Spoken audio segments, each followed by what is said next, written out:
अस्सलाम वालेकुम students, Karachi board YouTube channel की जानिब से first year physics chapter number 6 हम स्टडी कर रहे थे। तो आज हम एक और इसका न्यूमेरिकल देखते हैं। तो क्या लिखा हुआ भाई, electron in hydrogen atom describes a circular path. ये डिस्क्राइब कर रहा है जो है इलेक्ट्रॉन हाइड्रोजन एटम के अंदर सर्कुलर पाथ को ये डिस्क्राइब कर रहा है।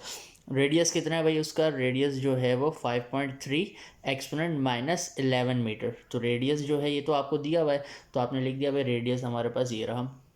गिवन में लिख दिया find gravitational force between electron and proton, यानी इलेक्ट्रॉन और प्रोटॉन के बीच में जो ग्रेविटेशनल फोर्स है ना वो आपको फाइंड करनी है। तो जो फोर्स है उसको आपने रिक्वायर्ड में लिख दिया। अब मास ऑफ इलेक्ट्रॉन ये लिखा हुआ है और मास ऑफ प्रोटॉन ये लिखा हुआ है, तो दोनों को आपने गिवन में लिख दिया। अब फॉर्मूला लगाएंगे, लास्ट टाइम हमने जो देखा था ग्रेविटेशनल फोर्स ऑफ अट्रैक्शन का formula G F equals G m1 m2/r²। G की वैल्यू कांस्टेंट होती है 6.67 एक्सपोनेंट -11। m1 जो है वो आपने यहाँ से देख के लिख लिया गिवन से, और m2 की वैल्यू भी लिख ली। इसी तरीके से जो है रेडियस की वैल्यू भी है, स्क्वायर इसका साथ आपने डाल दिया। अब इन सबको कैलकुलेटर से कैलकुलेट करेंगे तो आपके पास आंसर क्या आ जाएगा भाई? 3.6 एक्सपोनेंट -47। अब जो फोर्स के साथ यूनिट लिखते हैं वो हम कौन सा लिखते हैं? न्यूटन का। तो उसके बाद नेक्स्ट न्यूमेरिकल देखते हैं। ये पास्ट पेपर का न्यूमेरिकल है। अब ये जो है ये 2003 प्री मेडिकल में आया हुआ है। तो planet Jupiter of mass 1.97 exponent 27 kg, यानी प्लैनेट जुपिटर का जो मास है mj से हम लिखेंगे, और ये जो वैल्यू थी 1.97 एक्सपोनेंट 27 kg लिख दी। ऑर्बिट्स अराउंड सन, यानी कि ये जो प्लैनेट जुपिटर है सन के इर्द गिर्द क्या कर रहा है? घूम रहा है। तो मास कितना है भाई? जो सन का मास है वो दिया हुआ है 2 एक्सपोनेंट 30 kg। तो आपने लिख दिया मास ऑफ सन। इस तरीके से लिखेंगे 2 एक्सपोनेंट 30 kg। अब आगे देखते हैं भाई, जो रेडियस है, रेडियस कितना है भाई दिया हुआ? 7.8 एक्सपोनेंट 11 मीटर्स का रेडियस दिया हुआ है। अब पूछा क्या है भाई? उसने पूछा है find gravitational attraction of the sun on Jupiter and the orbital velocity of Jupiter, यानी आपको ग्रेविटेशनल अट्रैक्शन मालूम करनी है जो सन की उस पर जुपिटर पर लग रही है, और ऑर्बिटल वेलोसिटी आपको मालूम करनी है। तो ये दो चीज़ें आपने रिक्वायर्ड में लिख दी। सिंपल जो है, सबसे पहले तो हम ग्रेविटेशनल अट्रैक्शन मालूम करते हैं ना। तो इसका फार्मूला क्या है? F equal G mj/ms/r²। सबकी वैल्यूज पुट करी, कैलकुलेटर से कैलकुलेट करो तो आपके फोर्स आ जाएगी 4.31 एक्सपोनेंट 23 न्यूटन। अब इसको थोड़ा सा, अब ऑर्बिटल वेलोसिटी हमें मालूम करनी है, तो इसका थोड़ा सा डायग्राम के थ्रू मैं आपको समझाता हूँ। तो ये हमारे पास जैसे एक ऑर्बिट है, ये क्या है भाई? ये जुपिटर है, बीच में है ये सन। ये क्या कर रहा है भाई? इसके इर्द गिर्द क्या कर रहा है? घूम रहा है, रोटेट कर रहा है। ठीक है।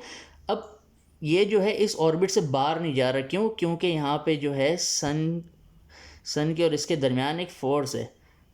ठीक है। और वो फोर्स कौन सी है जो इसको बाहर नहीं जाने दे रही? वो है सेंट्रीपिटल फोर्स। क्या है भाई? Centripetal force. तो सेंट्रीपिटल फोर्स तो समझ में आ गया। तो हम यहाँ पे एक स्टेटमेंट लिखते हैं, this gravitational force works as centripetal force for Jupiter. ये जो हमने मालूम की है ना ग्रेविटेशनल फोर्स, ये वाली, ये जो है ये काम कर रही है सेंट्रीपिटल फोर्स का। किसके लिए भाई? जुपिटर के लिए। तो हम लिखेंगे सेंट्रीपिटल फोर्स बराबर होगी फोर्स के, नॉर्मल फोर्स के ना। तो ऐसे आपने लिख दिया। अब इस तरीके से आपने देखा भाई FC का फॉर्मूला क्या होगा? तो इसका फॉर्मूला आपने लिख दिया mj/v²/r। सेंट्रीपिटल फोर्स का फॉर्मूला लिख दिया आपने, ये आपको याद रखना पड़ेगा, इक्वल F। ऐसे ही है। अब मास ऑफ जुपिटर लेंगे। क्यों? क्योंकि जुपिटर जो है वो इसके इर्द गिर्द घूम रहा है ना। तो जो भी प्लेनेट, जैसे अगर आपको कह दे न्यूमेरिकल चेंज करके भाई अर्थ जो है वो सन के इर्द गिर्द घूम रहा है, तो आप मास कौन सा लेंगे? अर्थ का लेंगे। जो भी प्लेनेट सन के इर्द गिर्द घूम रहा होगा तो आप क्या करेंगे? यहाँ पे उसका मास लेंगे।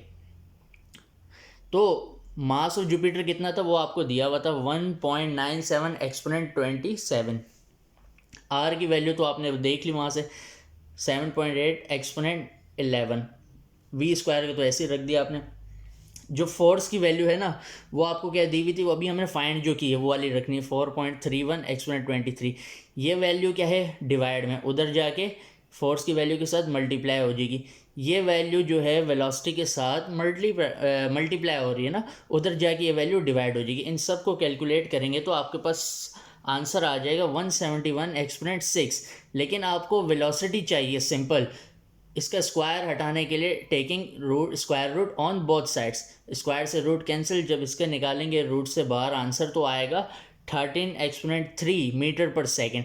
यानी ये वो रफ्तार है 13 मीटर पर सेकेंड जो ये ऑर्बिट के अंदर, ये प्लैनेट जुपिटर जिस रफ्तार से वो घूम रहा है, ऑर्बिट के अंदर घूम रहा है ना, तो इस वेलोसिटी को हम क्या कह देंगे, ऑर्बिटल वेलोसिटी। ऑर्बिट के अंदर की रफ्तार, जिस रफ्तार से ये जुपिटर इर्द गिर्द सन के घूम रहे। तो आई होप आपको समझ में आया होगा। वीडियो को लाइक करें, शेयर करें, हमारे चैनल को सब्सक्राइब करें।